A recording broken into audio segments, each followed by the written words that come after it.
I just wanted to pop in here. I am swelling with gratitude.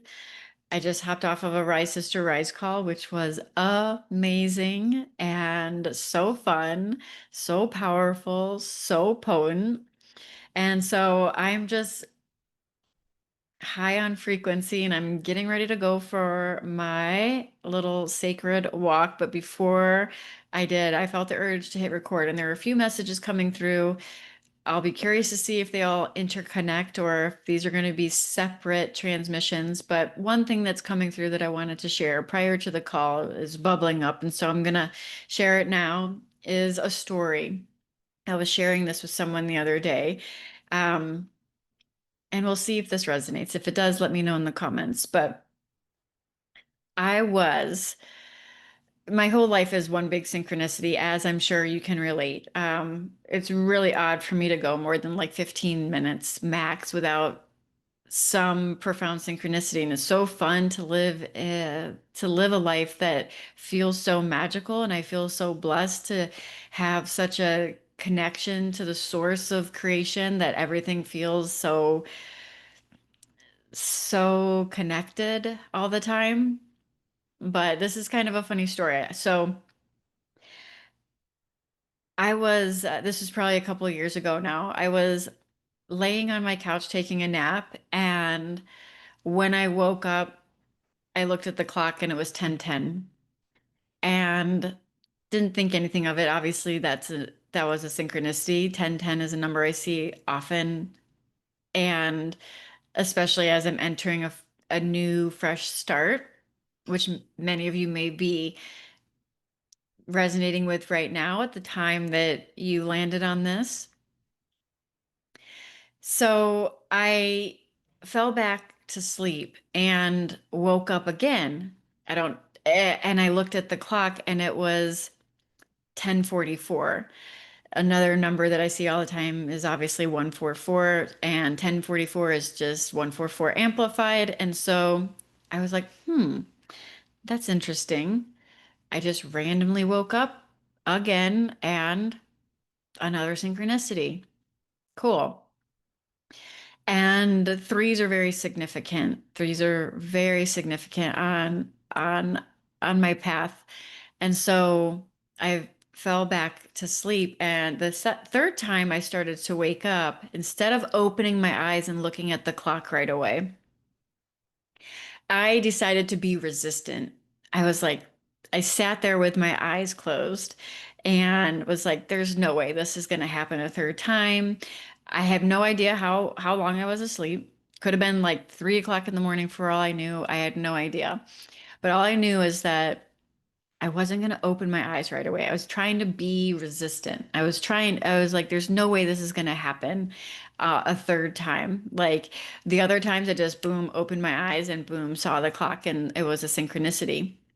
And this time I was like, nope, not gonna do it. I was being resistant, trying to like play with this resistance. And so I was just closing my eyes, breathing, relaxing, and I don't know how much time passed, but it was a good few minutes that I was laying on the couch, aware that I was just trying to be resistant. There's no way that this is going to happen a third time. And of course, I get synchronicities and threes all the time anyway, so it's not like that would be new, but for some reason in that moment, I wanted to be resistant. And so after a good few minutes passed, I opened my eyes and looked at the clock and it was 11:11. So the reason I'm sharing this is because you can't fuck this up. You're always divinely aligned. I had to think about this. I had to reflect on, wow, like even in my resistance, even in my intentional stubbornness, even in me trying to be resistant, I'm still divinely aligned. Everything is still working out in my favor, even in my resistance,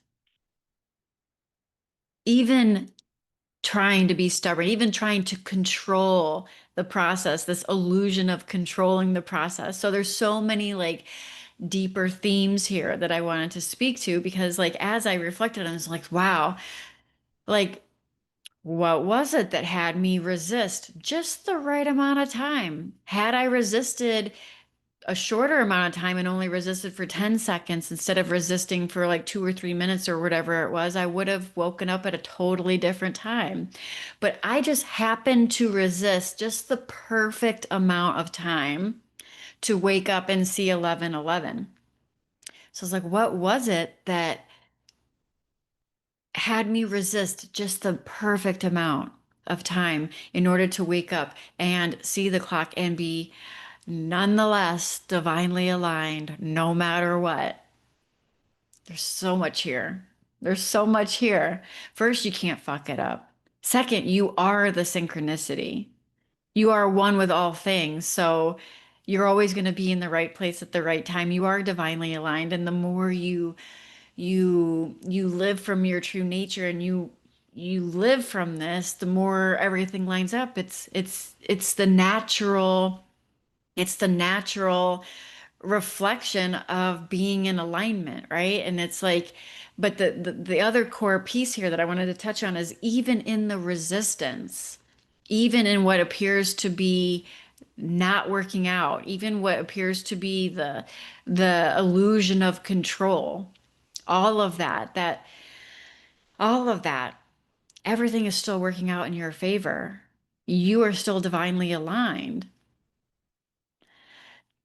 This is such a beautiful message, and it was so profound. And I hope it's resonating with whoever needs to hear this because you are not off track. You couldn't fuck this up. You are moving into a whole new beginning. You are divinely aligned. You are divinely guided. You are divinely protected. You know this. This is why you see all of the synchronicities that are just a reflection of the truth of who you are, because you are one with all of creation and you're always going to be in the right place at the right time. So you can't fuck this up. Now, let's talk about this for a second because I know what the ego is saying. The ego is saying, yeah, but, right? The ego is always going to pop up and say, yeah, but. So let's play with this because you can be going through your 3D life experience and feel as if you are fucking shit up or that things are not working out or that there's a lot of resistance. And ultimately feel like you're being detoured or you're falling backwards or all of the things. But but ultimately, even in the resistance, you are still on track. You are still aligned because the truth of who you are never changes. You are infinite intelligence at your core. You are one with and as creation. You are life itself expressing. You are all of it. You are all of the cooperative components of your life experience. The external world is a mirror reflecting back to you your alignment or the distortion. Alignment being your divine identity, the identity of being source infinite intelligence in human form, having a human expression, which is obviously something you're playing with right now as part of this human condition. The distortion being seeing yourself as separate and seeing yourself as the separate sense of self that needs to force or figure things out or effort or all of the things, right? Even in that, you are divinely aligned. Even in the distortion, even in the resistance, there is no going backwards. There is no falling behind. There is, that is the illusion. And so is the illusion of control. Because what was it that had me sitting on that couch being resistant for just the perfect amount of time? What was it that made me wake up perfectly the first time or made me wake up perfectly the second time without hesitation and literally just like wake up and look at the clock, and then wake up and look at the clock and see it. What was driving that? What was driving the resistance to sit there the third time? What was driving that?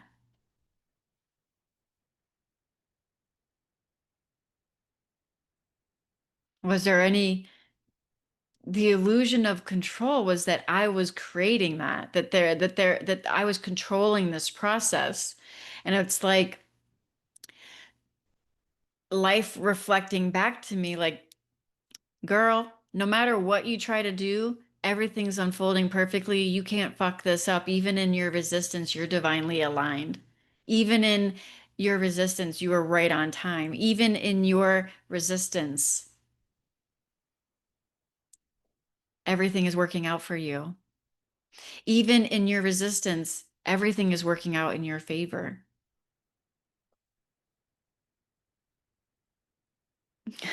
I know it sounds so paradoxical because the ego wants to come in and be like, yeah, but, and try to force life and figure things out and manipulate things and try to get things to happen and force things to happen and this and that. I know it's very paradoxical. From the separate sense of self, it feels like you have a very high level of control, right? It feels like, and doesn't that feel very heavy? Like it's actually very freeing when you realize you don't really have as much control as you thought you did.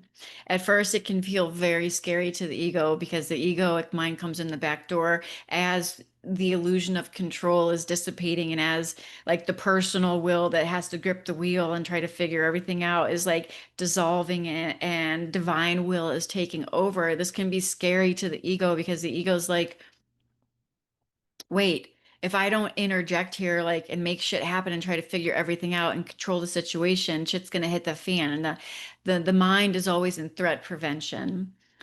And it can be very scary to the ego when you start to see through the illusion of control. And then on the opposite end of that stick, as you begin to surrender to the truth of who you are, and you realize that everything's already just happening and you don't have the control that you thought you did, it's actually very freeing. It's actually very freeing because now you just get to be present here in the moment as the divinity that you are, fully present, tuned in, tapped in, turned on, as Esther Hicks would say, and life will do its beautiful unfolding without you having to micromanage it and grip the wheel anymore.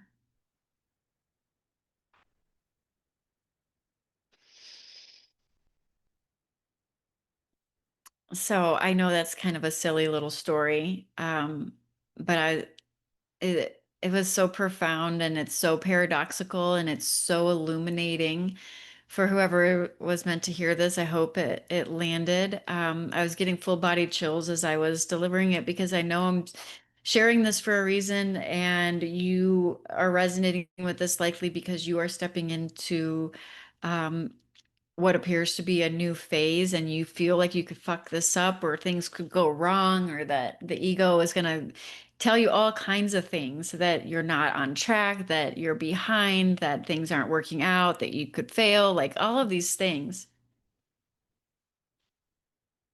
But what if you just surrendered the control that you think you have and turned it over to the divine orchestration of and the source of all things? What if you turned it over to the divine intelligence that beats your heart and looks through your eyes right now? The same divine intelligence that magically woke me up, that woke up this physical vessel.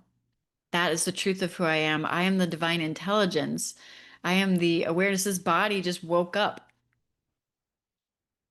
through no effort of its own. The body woke up at a certain time, and then at another certain time, divinely timed, and then the third time, divinely resisted for just the right amount of time. Oftentimes, on this crazy ride we call life, you think you're falling behind or you're on some crazy detour, and it turns out to be a shortcut in hindsight. Um, and there's so many things you don't even realize that worked out in your favor along the way by not getting the thing that you wanted, by not achieving the goal that you thought you desperately wanted, especially if they're, I mean, all of the egoic desires, but the ride you missed that you would have been in a car accident had you gotten in, like you don't see all of those things behind the scenes on how divinely guided and protected you are. You tend to think that the detours and the setbacks are you falling behind because your egoic mind has made this mean something about you. But the true freedom is realizing that you are not there, that you are not the you that you think you are. That you're the divine infinite intelligence and the pure conscious awareness that is animating this physical vessel. And this physical vessel is actually happening within you. You are beyond it. When the body drops and there's bodily death, you will still be here. One of the things I find really interesting when I've watched some near-death experiences is when they have bodily death happens, and sometimes they takes a while for them to realize that they're even dead. Like their awareness never skipped a beat. And some of them then can see their body laying in the hospital room or whatever, or the car or wherever they were when it occurred, but they don't even really realize it at first sometimes because not sometimes I mean, sometimes they can recognize that they had passed over. And sometimes it takes them a while because there's no separation. There's no skipping of the beat. The awareness that is the source of that is you, this conscious presence, this is still here beyond whatever this physical temporary experience is that you're having right now as what appears to be a human body, but you are not this body. You are not these thought patterns. You are not the conditioning. You are not your name. You are not your emotions. And yet, simultaneously and paradoxically, you are all of these things. But you're not simply these things. You are all of it. You are everything. And you are no thing simultaneously. You are not this thing that you can put your finger on. You are not an object that you can touch. You're a no thing. This is what when people say nothing, you're nothing. That there's a lot of truth to that. There's the mind will try to wrap its head around that. Even if you really go even prior to conscious awareness, prior to the I am, there you can't go prior to the I am presence. The I am presence in actuality is like the first degree of separation because now there is a presence being aware of itself. And that is still objectified to a degree, which is why ultimately everything is unknowable. I don't want to go too far down a rabbit hole here, but I hope this is making sense. Your I am presence, right? The you falls away. There's no you. Like there's no Sarah here. There's just this happening. I can't find a Sarah. I can find thought patterns. I can find memories. I can find there's a body, there's emotions, there's a name, there's a label. All of those could be changing and different, and this would still be here. This would still be here. And no one knows prior to this anything prior to this I am presence, right?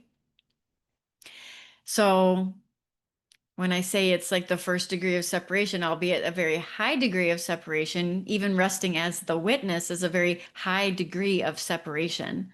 It's one of the highest degrees of separation.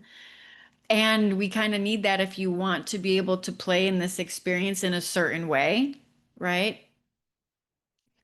But you are beyond what you can tangibly touch or see or figure out. You are not graspable. You are not graspable. This is not graspable. It's not figure outable. It's beyond all that. This is the same infinite intelligence that's looking through your eyes right now that woke me up in that story that I just shared through no control of what is perceived to be Sarah's control. And actually, in what perceived to the opposition of that, right? Like in what was perceived to be Sarah's resistance, it was still perfect. It was still divinely aligned. So there's a tendency to think that as the 3D journey, because it's a story, it's a narrative, it's a game, right? As the 3D game plays out, you can have a tendency to think that you're behind or things are off track or you're detouring or this or that. Are you? Says who? Says who? Where's the judge on that? Where does that exist in you? Oh, okay, I get it. It exists in your mind. It exists in your thought pattern. It exists in your judgment. It exists in your comparison. It exists in you believing that there's something outside of you that you need to obtain in order to feel whole, complete, and be in your truth or feel lovable or worthy. I get it. Yep. That's where it is. It's in your mind, it's in your judgments, it's in your comparison, it's in your need to fill a perceived void. And so your separate sense of self can consume more, have more, be more, do more, and all the things. Now, the paradox to this is you're not dismissing your humanity on this journey or the soul's desire to expand and express into more fullness, because that's what life does. We were just talking about this on Rise Sister Rise when we were using the example of a plant. She had a, I won't go into it too much, but ultimately, when you look at nature, it naturally grows and expands into its fullest expression. Expansion and full expression is is divine intelligence. This is a flower is going to grow towards the sun, and the more rain and the more sun, the more it will expand guiltlessly, without shame. It'll take up more space, it'll shine its colors, and it'll be bright, and it'll expand into its fullest expression because that's what life does. So it's not about dismissing your expansion or dismissing the the call to expand, but it's no longer coming from an egoic need to fill a void. It's coming from the pure desire to play and create and for the joy of it, for the fucking fun of it, which is what we came here to experience. We came here to create, we came here to play, we came here to have fun. We came here to expand into more. We came here to expand into the unknown. And doesn't this light your soul on fire? It's giving me full body chills. Doesn't this light your fucking soul on fire? You didn't, you're not here to constrict and play small and hide and dim your light and limit your abundance or limit your ability to give and receive and flow love and all the things. You came here to create and play and have fun and expand into more because that's what life does. But you can't fuck it up, even in your resistance, even what you appear to be a setback or a detour,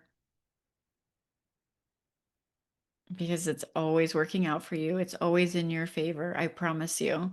Everything is working out for you according to the divine plan that you had for your life before you even incarnated. Everything is a blessing in your life. And I know this can sound triggering depending on what you're experiencing, but even in the suffering, there is gold. This is what alchemy is.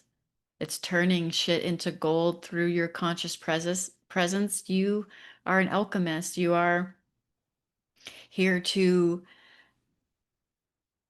create and play and have fun. And the paradox is you do and you don't have control over this process. Does it appear that there's free will? Yeah. Does it appear that there's destiny? Yeah.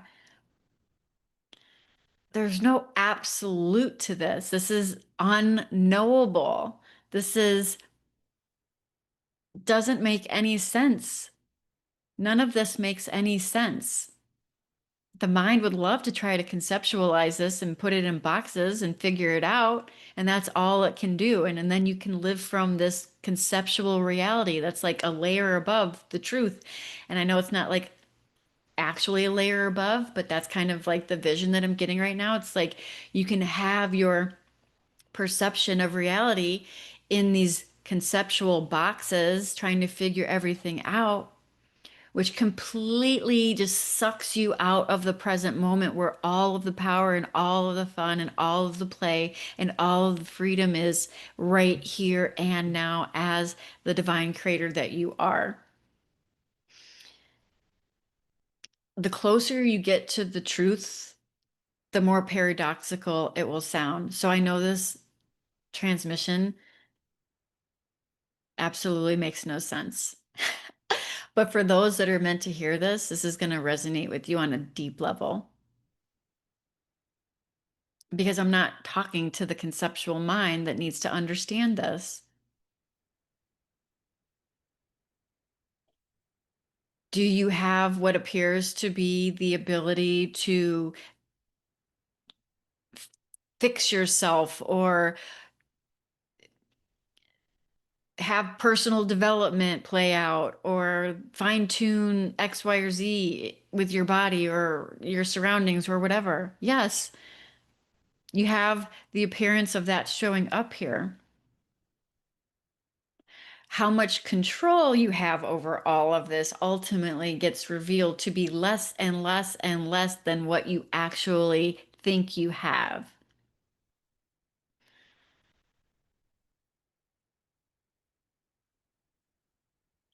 There seems to be something much more intelligent driving the car, so to speak. Does it not? What if you just settled into the fact that everything is always working out for you and you're divinely aligned in perfect time and everything is always working out for you? And even in your resistance, everything is working out in your favor. You may feel it in your solar plexus, depending on how tight the ego is gripping. You may feel that in your solar plexus, your power center, your control center. And I can tell you that that is one of the things that will begin to go even more so as you deepen into your embodiment is the sense of control, the illusion of control.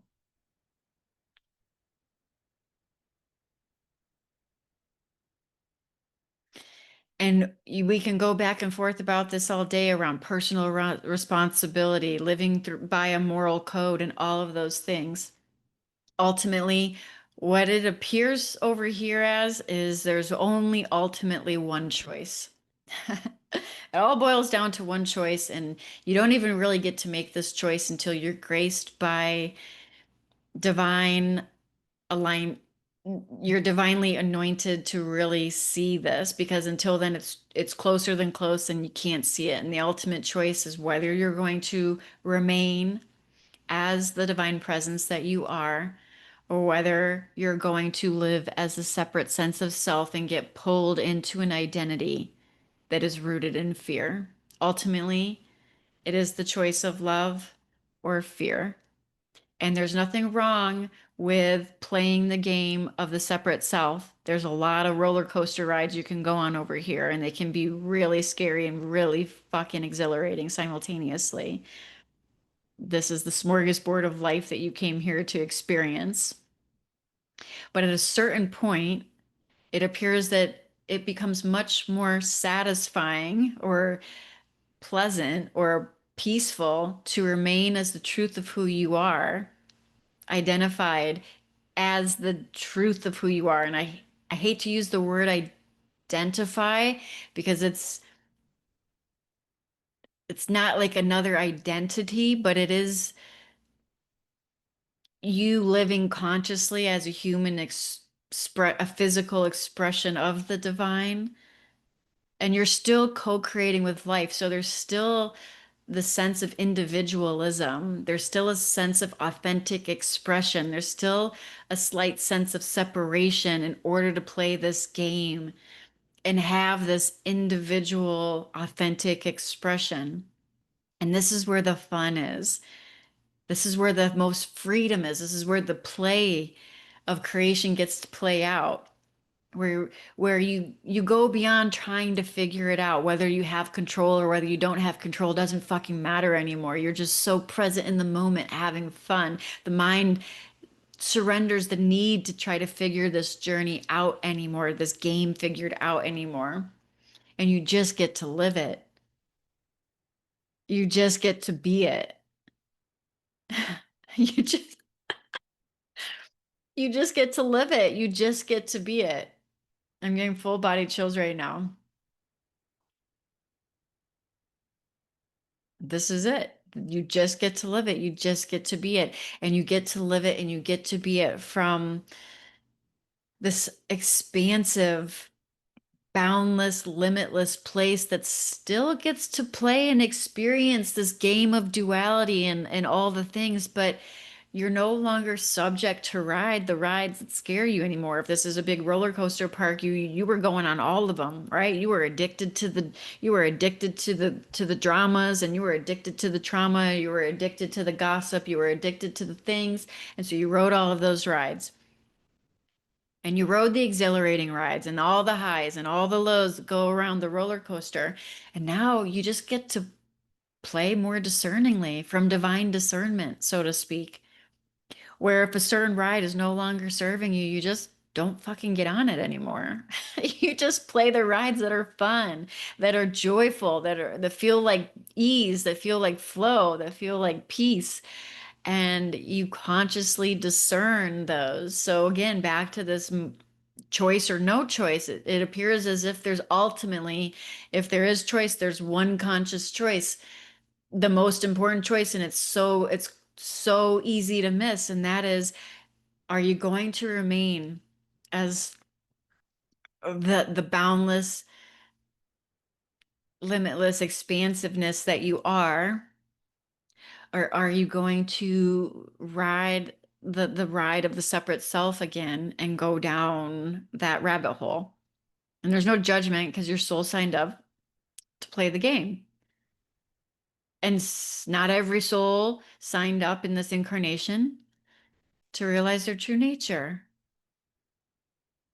They came just to ride the rides, and some of them came into this incarnation to burn through a lot of karma, maybe, and ride a lot of those shitty rides, and the rides that don't feel good. And that is not an indication of whether that soul's experience is on track or not from a physical perspective, right? I mean, sorry, let me rephrase that. From a physical perspective, there's no way that there is no there's that's perfectly on track with whatever their soul came here to experience. We can we can tend to judge situations in the 3D experience as good or bad, uh, or project that or perceive that, but ultimately nobody knows why another soul incarnated in this lifetime. And so one life's expression, physical expression, could look completely opposite of what as a society would be deemed as successful or not. And it could be, and it's right on track with what the soul came here to experience.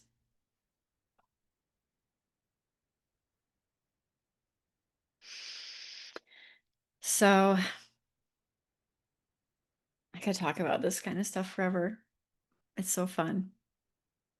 It's so fun. And so the illusion of control as it dissipates, and I mean, it can really have a hold. Like I can say, like going, like the grip the grip, the sense of control, the fear around that, the fear of losing control can be so profound, and you'll feel it in your gut, in your solar plexus. And it can be very scary to the ego identity. And it's very fucking freeing to the truth of who you are and what your soul came here to experience, which is to flow and to play and to create and to be a vehicle and a vessel for the divine to flow through you and to express in its highest expression, its most authentic, expansive expression, because that's what life does. So I think that's it for now. I'm going to go on my walk. If this resonated with you, I would love to hear from you in the comments. Let me know. And if you want to dive deeper and work together, there are a lot of different ways you can do that. I'm going to jump, but you can find them wherever you're listening to this. I will put them in the description, and you'll also find links everywhere. So just follow your intuition and go where you feel called and take action from there, because that's all that it really appears that you need to do. And you will or you won't anyways, because there's something so much more divinely aligned guiding you to begin with. So ultimately, there's nothing really to share here other than do what you're already going to do anyways. And maybe I'll see you in one of the containers, and maybe I won't. In either way, I hope this finds you well. Namaste.